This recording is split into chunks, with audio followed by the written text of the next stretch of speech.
Yeah, I had a passion for the boating and marine industry. The pleasure boat interest is very high, and the boat ownership amongst the Swedish people is quite high. I went to the university and got a Bachelor of Arts, and then I studied marketing and shipping economy, and I was working for a shipping company in Sweden, Wallenius Lines, for almost 20 years. The last couple of years I was in charge of the finance department, so I became into the economics of things. And of course, at hindsight, this is what it all boils down to. Lars is a real perfectionist. He's a visionary.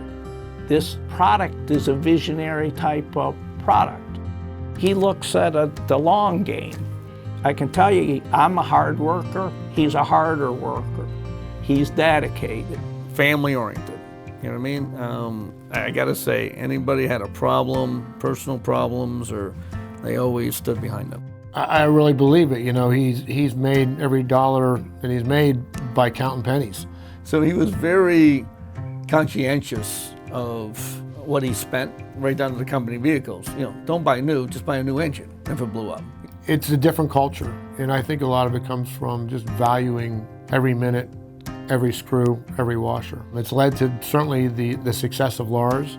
It's led to the success of Teakdecking. Definitely has set the tone. He was all about customer service, and he always told me, you know, you do a perfect job and the people come back. And that was his advertisement. He knew everybody's name. He knew their wife's name. He knew their kid's name. That, to me, it showed that he cared.